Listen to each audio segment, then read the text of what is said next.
मेरो मातृभूमि नेपाल आमालाई अत्यन्त माया गर्दछु। मेरो देश कसैको उपनिवेश हुन नपरेकोमा मलाई गर्व छ। मेरो राष्ट्रको एकता, अखण्डता र स्वाधीनता मलाई प्राण भन्दा पनि प्यारो छ। मेरो राष्ट्रको धर्म, संस्कृति, रीतिरिवाज, पहिचान, सम्पदा, इतिहास, विभूति, वीर पुर्खाहरूलाई म हदसम्म सम्मान गर्दछु। राष्ट्र र समाजमा गलत र खराब क्रियाकलाप हुन नदिन आफ्नो तर्फबाट सदा क्रियाशील रहनेछु।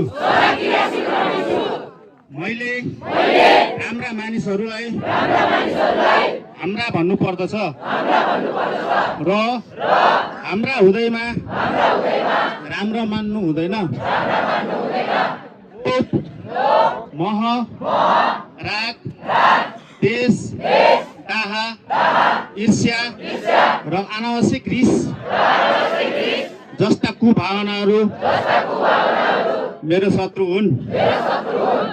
मेरा सबै क्रियाकलापहरू विधि र प्रक्रिया तथा प्रणाली र पद्धति बमोजिम हुनुपर्दछ। मैले हासिल गरेको ज्ञान र सिप सधैँ राष्ट्र र राष्ट्रवासीको सेवामा समर्पित गर्नेछु। म जुनसुकै पेसा, सेवा, कर्ममा लागे पनि आफ्नो काम र कर्तव्य र दायित्वलाई सर्वोपरि ठानी कार्य सम्पादन गर्नेछु। मबाट सधैँ निष्पक्षता, पारदर्शिता, इमानदारी, अनुशासन एवं कुशल व्यवस्थापन प्रदर्शन भएको यकिन गर्नेछु।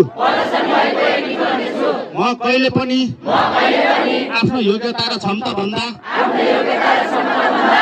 अधिक इच्छा र चाहना राख्ने छैन। म मेरो जीवनको हरेक क्षण श्रम र समय यही मातृभूमिको लागि नै समर्पण गर्नेछु। म यौन हिंसा लगायत समाजले वर्जित गरेको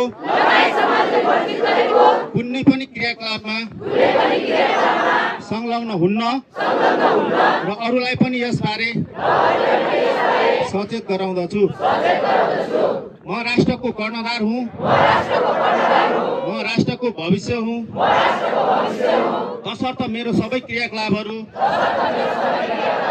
राष्ट्रको लागि प्रेरणादायक, गर्वयोग्य र उदाहरणीय हुनुपर्दछ। ओके, यहाँ आएर तिमीहरूको ओठ चाहिँ समाप्त भएको जानकारी बताउँछु।